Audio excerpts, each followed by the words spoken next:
예, 감사합니다. 예, 찬양곡을 아주 선택을 잘 하신 것 같아요.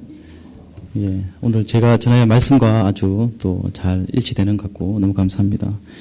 사실 어제 밤에 최경희 권사님이 저에게 전화가 와서 내일 설교 본문이 무엇인지 물어보셨어요. 그래서 마가복음 8장이라고 하니까 권사님이 또 기도하시고 곡을 잘 고르신 것 같습니다. 감사합니다.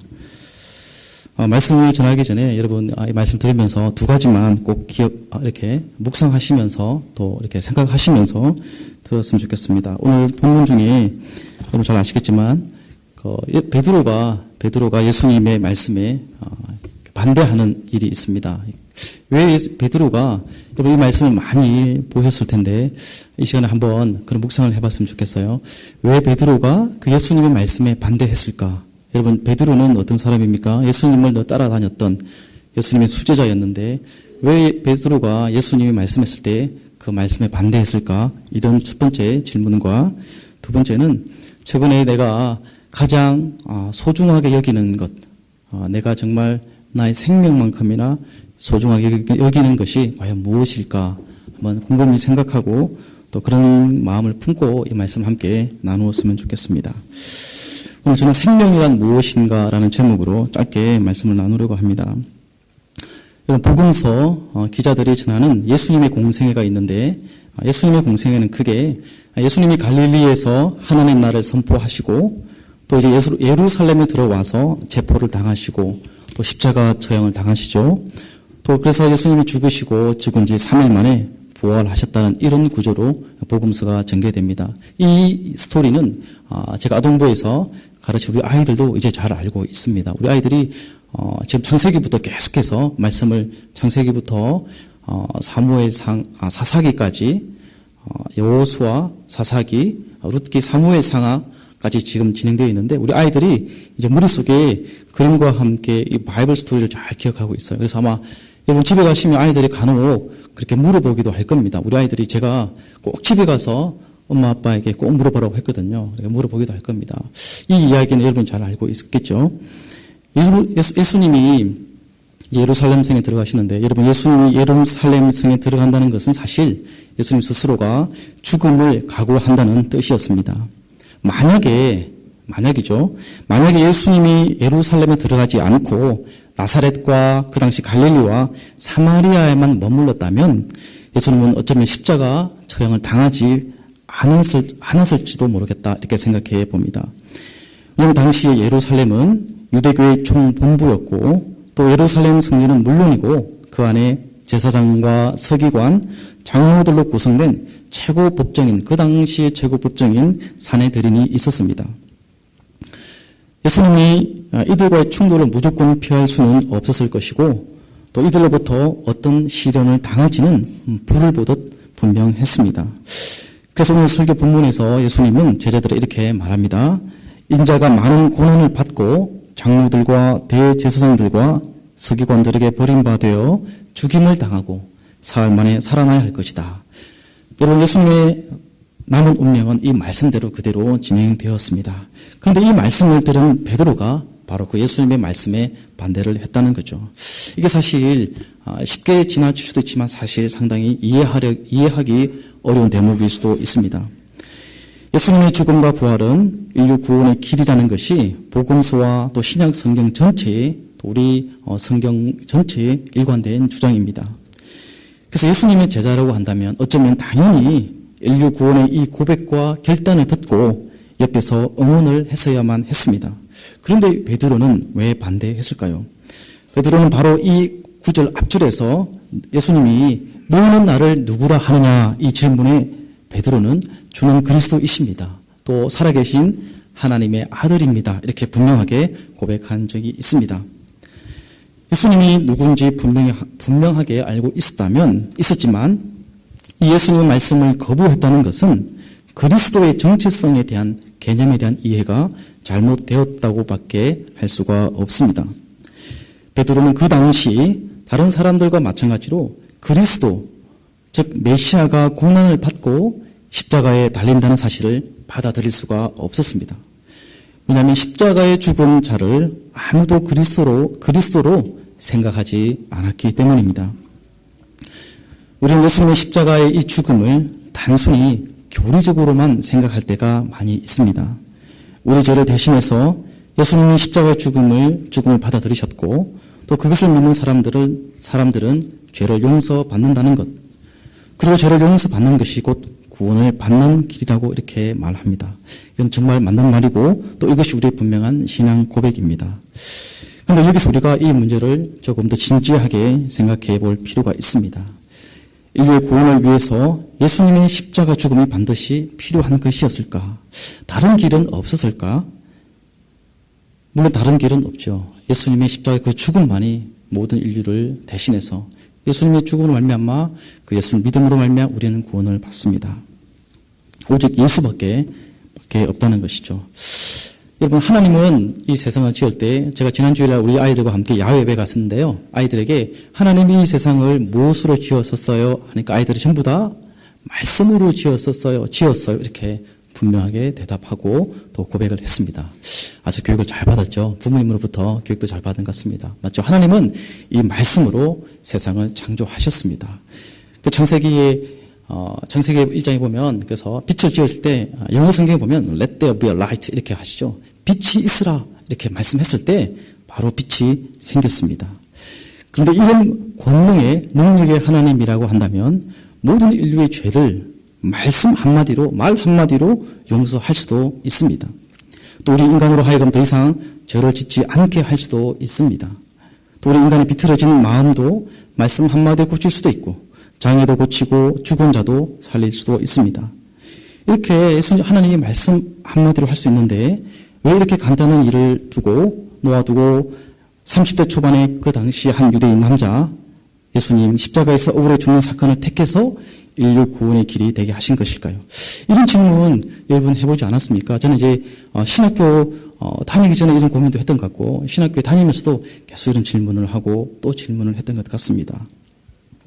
아니면 여러분은 믿음이 너무 좋아서 처음부터 그냥 믿고 믿음으로 고백한 분도 분명히 있습니다. 저도 생각해 보니까 또 믿음으로 고백하니까 그 믿음이 하나님께서 믿음을 주셔서 믿게 된 부분도 있죠. 그런 믿음으로 고백을 했습니다. 아니면 또 이런 질문을 한다는 것이 혹시 내가 믿음이 없는 것은 아닐까? 이렇게 생각을 할 수도 있습니다. 청년들이나 청소년들을 만나보면 그렇게 질문하는 사람도 있거든요. 사실 베드로가 예수님의 고난과 십자가의 죽음을 반대한 이유도 어쩌면 이런 상식적인 생각에서 나온 것입니다. 예수님이 억울하게 무기력하게 죽는다면 결코 그리스도가 될 수 없다는 생각이 그것이죠. 그래서 베드로는 예수님을 붙잡은 거죠. 예수님이 예루살렘 성에 입성하실 때 예수님은 죽임을 당하시려고 그 땅에 예루살렘 성에 들어갔지만 많은 사람들은 어떻겠습니까? 많은 사람들은 예수님을 오히려 호산나 이렇게 외치면서 예수님이 자신들의 왕이 될 것이라고 이렇게 되었으면 좋겠다. 이렇게 고백을 하죠. 그런데 예수님은 베드로의 이 말씀을 책망했습니다. 그리고 예수님은 사탄아 내 뒤로 물러가라. 너가 하나님의 일을 생각하지 아니하고 도리어 사람의 일을 생각하는도다. 이렇게 말합니다. 베드로는 어쩌면 예수님의 책망을 듣고 좀 억울하다고 생각할 수도 있지 않았을까 생각해 봅니다. 자기는 오히려 하나님의 일을 생각했고 또 예수님을 염려했으니까 말이죠. 그런데 여러분 아무리 의도가 좋아도 근본적인 생각이 잘못되었다면 책망을 들어야 합니다. 베드로의 생각이 왜 잘못인지 예수님이 34절에서 분명하게 말씀하고 있습니다. 누구든지 나를 따라오려거든 자기를 부인하고 자기 십자가를 치고 나를 따를 것이니라. 여러분 예수님을 따른다는 것은 그리스도를 따른다는 의미인데 이 그리스도를 따른다는 말은 곧 생명을 구한다는 뜻입니다. 결국 생명을 얻으려면 자기를 부인하고 자기 십자가를 져야 한다는 말이죠. 여러분 이 말이 여러분에게 어떻게 다가오는지 모르겠습니다. 생명을 얻으려면 오히려 자기를 부인하고 자기 십자가를 져야 한다는 이 말씀이 여러분과 저에게 어떻게 다가오는지 모르겠습니다. 자기를 부인하는 것과 생명을 얻는 것은 어쩌면 이렇게 정반대처럼 보입니다. 여러분 일반적으로 생명을 얻으려면 내가 더 드러나야 하고 또 나에게 더 좋은 일들이 많이 일어나야만 합니다. 그래서 보통 예수님을 안 믿는 사람들은 예수를 믿으면 더 좋은 일이 더 많아야죠. 우리 자녀들이 더 잘 되어야죠. 우리가 또 우리 가정이 우리 남편이 더 빨리 승진하고 진급하고 우리 자녀가 좋은 대학에 가야죠. 이렇게 말하기도 하죠. 이렇게 오늘 우리는 모두 자기 이름을 더 내려고 애를 쓰고 있고 또 많은 업적과 인기를 얻으려고 또 더 많은 부를 축적하려고 또 온갖 수단과 방법을 가리지 않습니다. 이렇게 해야만 생명을 얻는다고 생각하고 또 그렇게 이해하고 우리는 이 세상을 살아가기도 합니다. 이런 세상 살이에서 자기를 부인하고 자기 십자가를 져야만 생명을 얻는다는 이 말을 받아들이기가 힘들 수 있다는 것이죠. 예수님 말씀 좀 더 따라가 보면 35절에 누구든지 자기 목숨을 구원하려고 하면 잃을 것이고 누구든지 나와 복음을 위해서 자기 목숨을 잃으면 구원하리라 이렇게 말합니다. 여러분 우리가 세상에서도 이런 비슷한 말이 있습니다. 이수신 장군의 난정일기에 보면 필사즉생이라는 말도 있습니다. 그리고 이슬람 과격단체가 많은데 제가 이전에 카자흐스탄에 있을 때도 카자흐스탄도 이슬람이 많거든요. 무슬림들이. 그 무슬림들을 만나서 간혹 무슬림에서 기독교로 개종한 사람들을 만나보면 특별히 과격단체 그 사람들은 테러리스트들도 있죠. 그들은 자기 목숨을 버리면 천국에서 순교자의 명예를 얻는다고 생각합니다. 여러분 우리가 알고 있는 중세 기독교 십자군들도 그렇게 생각하고 전쟁에 나갔습니다. 또 우리가 죽을 각오로 공부를 하고 우리가 죽을 각오로 사업을 하면 성공할 수 있다는 말들도 하기도 합니다. 하지만 우리는 과연 이렇게 해서 생명을 얻을 수 있을까요? 하지만 오늘 우리에게 전하는 예수님의 말씀은 이런 일반적인 가르침과 전혀 차원이 다른 것입니다. 어떻게 다른지 생명이란 무엇인가라는 질문과 이것이 연결되는데 두 가지만 나누려고 합니다. 첫째는 성경이 말하는 하나님이 말씀하시는 생명은 바로 우리 자신, 나 자신의 것이 아니라 하나님의 것입니다. 여러분 생명이 하나님의 것인데 그렇다면 그 외에 하나님이 우리에게 주신 건강이나 물질 또 은사 또 우리 자녀들 당연히 하나님의 것이죠. 생명이 하나님의 것이란 이런 말씀은 우리가 성경 곳곳에서 찾을 수 있는데 여러분 하나님이 사람을 만드셨죠. 우리는 하나님이 만드신 피조물입니다. 여러분 피조물은 창조주에 의해서만 생명을 유지할 수 있습니다. 이 말은 우리 스스로가 생명을 조금이라도 늘릴 수가 없다는 것이죠. 오늘 본문 36절에 보면 사람이 만일 온 천하를 얻고도 자기 목숨을 잃으면 무엇이 유익하리요? 이렇게 말합니다. 여러분 온 천하를 얻는 것을 일반적으로 사람들은 생명을 얻는 것이라고 생각하지만 그래서 우리가 이런 방식으로 이 세상을 살고 있지만 성경은 이런 방식으로 생명을 얻을 수 없다고 분명하게 말합니다. 여러분이 원하는 모든 것을 다 얻었다고 생각해 보십시오. 얼마 전에 제가 셋째를 이제 하나님 주셨는데 전혀 예상치 못했는데 특히 딸이라고는 전혀 예상하지 않았습니다. 그 집사람 우리가 그 임신이 5개월 될 때까지 처가에도 저희 집에도 전혀 연락하지 않았습니다.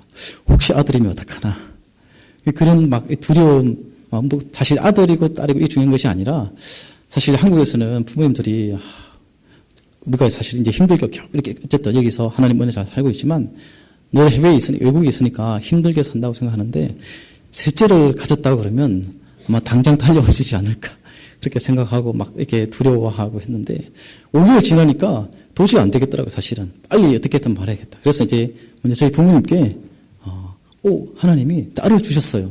성별이 확인되기도 전에 딸을 주셨다고 제가 이야기했습니다. 그럼 만약에 나중에 아들이면 어떡하지? 그렇게 고민했는데 그때는 이게 나올 때 이게 초음파 하시는 분이 실수했나 봐요. 이렇게 하려고 했었죠. 사실은 그런 변명을 준비했었는데 감사하게 정말 하나님이 딸을 주셨습니다. 이렇게 사실은 제가 원하는 것은 아니지만 하나님 주셨어요. 여러분이 원하는 것이 분명히 있을 것입니다. 사람마다 다 다르겠죠. 어떤 사람은 건강, 또 어떤 사람은 명예, 또 인기, 또 돈을, 물질을, 또 우리 내 자녀가 더 잘 되는 것이 아마 여러분이 원하는 것일 수도 있습니다. 많은 한국의 부모님들이 원하는 것 중에 하나가 바로 자녀가 잘 되는 것, 또 유명해지는 것이라고 합니다.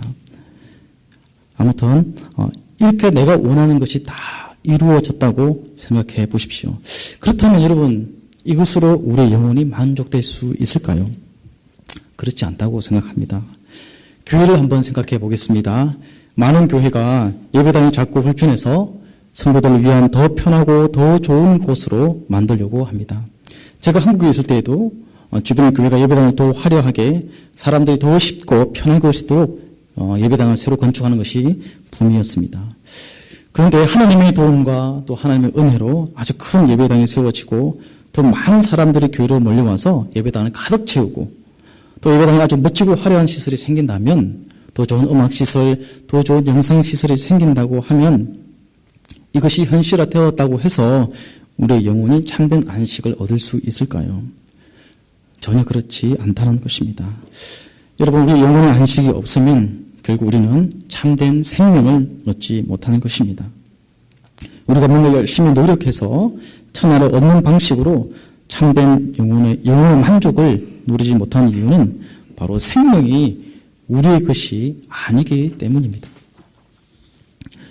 이것은 사실 우리의 실존, 우리가 피조물이기 때문에 그렇다는 것이죠. 여러분, 생명은 우리의 것이 아니라 바로 창조주 하나님의 것이며 하나님에 의해서만 주어지는 것입니다. 그래서 이런 점에서 생명은 바로 하나님의 일이라는 뜻입니다. 사람이 여기에 손을 댈 수가 없습니다. 하나님만이 할 수 있는 이 고유한 방식의 생명 사건이 바로 오늘 예수님에게 일어났습니다. 하늘의 권능으로 세상을 호령하는 그 방식이 아니라 그것은 고난당하고 십자가에 달리는 방식이었습니다. 예수님은 여러분 승리의 메시아가 아니라 고난의 메시아였습니다. 그래서 지배하는 메시아가 아니라 오히려 순환을 당하는 메시아였습니다. 십자가에서 엘리 엘리 라마 사박다니라고 이렇게 외칠 정도로 저 나락으로 떨어진 메시아였다는 것이죠. 그래서 요한복음에서는 예수님을 가리켜서 세상 죄를 지고 가는 하나님의 어린 양이라고 표현했습니다. 베드로를 비롯한 당시의 모든 제자들과 유대인들은 이런 메시아상을 전혀 이해할 수가 없었습니다. 그래서 예수님에게 이런 일이 일어나면 안 된다고 베드로는 반대할 수밖에 없었습니다. 사실 베드로는 이뿐만이 아니라 예수님이 체포당하실 때도 예수님을 3번이나 부인하게 됩니다. 예수님과 예수님의 운명을 구원 사건으로, 생명 사건으로 받아들이기 힘들었다는 의미입니다. 베드로만이 아니라 초기 기독교인 모두에게 해당되며 사실 오늘 우리에게도 똑같이 해당되는 것 같습니다. 그래서 베드로처럼 계속해서 주님의 말씀과 그 약속 앞에서 예수님 안 됩니다 라고 우리가 헛발질을 하면서 살아가는지도 모르겠습니다. 두 번째로 성경이 말한 생명은 종말론적이라고 할 수 있습니다. 이 종말론적이다, 좀 어려운 말입니다. 하지만 이것이 무슨 의미인지 보면 이것은 생명이 무엇인지 아주 명백하게 또 분명하게 완전하게 드러나지 않았다는 뜻입니다. 이것은 생명의 잠정성이라는 의미인데 것인데 사실 지금 우리는 생명이 무엇인지 정확하게 모른다는 것이죠.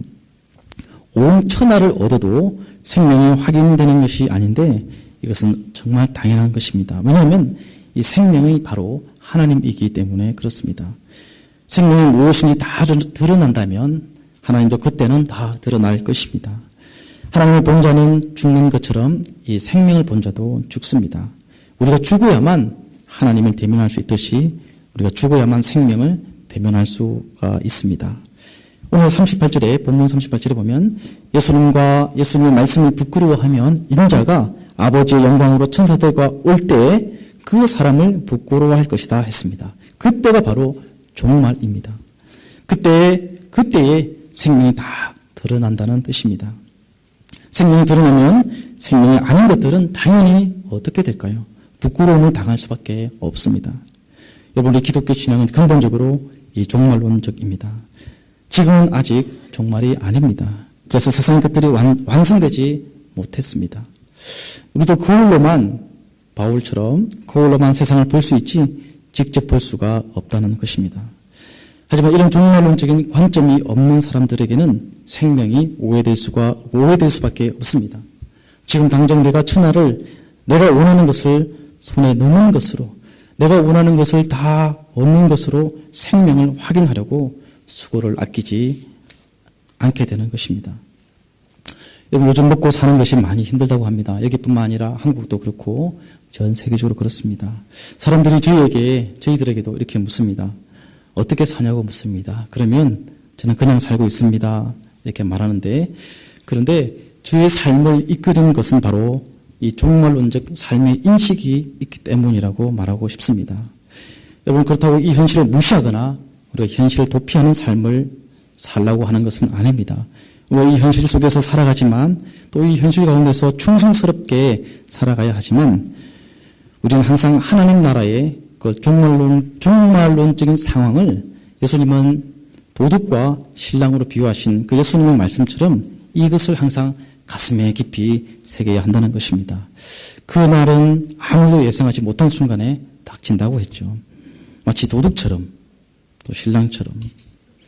여러분, 세월이 너무 빠르다고 생각하지 않습니까? 저도 엊그제 오기 온 것 같은데 벌써 2년이라는 세월이 흘렀고 여러분은 더 하시죠. 벌써 10년, 20년, 30년 가까이 되신 분이 있습니다. 결혼한 지 엊그제 같은데 신혼여행 갔다 온 지 엊그제 같은데 제가 담임 목사님께 목사님 신혼여행 어디 갔다 오셨어요? 물어보니까 제주도에 갔다 왔다고 그러더라고요. 근데 그때 갔다 온 지 엊그제 같은데 벌써 이제 거의 20년이 다 돼 가시죠. 제 목사님도. 여러분, 결혼하신 지 엊그제 같은데 벌써 10년, 20년, 30년 다 되어 가실 겁니다. 남자분들은 군대 간 지 엊그제 같은데 제대한 지 벌써 30년, 20년 다 되어 갈 것입니다. 시간이 왜 이렇게 빨리 가는지 모르겠습니다. 아까 말했던 것처럼 저희 집사람 임신했다고 했던 것 같은데 벌써 출산한 지 8주가 다 됐거든요. 예, 큰아이 한별이도 벌써 여기 올 때 기어 다녔죠. 벌써 이제 다음 주에 이제 학교 프라이머리 이제 가고 둘째도 벌써 이제 킨더에 이제 입학을 했습니다. 여러분, 이렇게 이 세상의 세월도 이렇게 쏜살같이 지나서 종말로 언젠가는 맞이하게 될 것입니다. 세월이 이렇게 빠르게 지나면 우리가 두렵고 떨리기도 하지만 우리가 두려워할 필요는 없습니다. 왜냐하면 생명을 온전한 주인이고 또 종말의 생명을 완성하실 하나님이 인류 역사에 들어오셨습니다. 하나님만이 행할 수 있는 그 고유한 방식으로 생명을 이루셨는데 그 생명 사건이 바로 예수님의 십자가 사건이라는 것이죠. 여러분, 예수님에게 일어난 일에 우리는 우리의 운명과 미래를 맡겨야 합니다. 바로 예수님, 그분에게 여러분 자신의 운명과 여러분 자신의 미래를 또 나라와 민족과 여러분 가정과 우리 교회와 여러분 모든 것을 맡겨야 한다는 것이죠. 예수님께 우리의 생명과 운명을 온전히 맡길 때 우리는 참된 생명을 얻을 수 있습니다. 하지만 이 사실을 외면한다면 마지막 때 역시 우리도 외면당할 것입니다. 지금 만약 온 천하를 얻고도 하나님의 생명을 잃으면 우리의 모든 수고와 노력과 업적이 과연 무슨 소용이 있겠습니까? 오늘 여러분의 삶의 주인이 바로 예수 그리스도라는 것을 다시 한번 고백하는 이 시간 되었으면 좋겠습니다. 우리 기도하겠습니다. 예수님, 우리를 위하여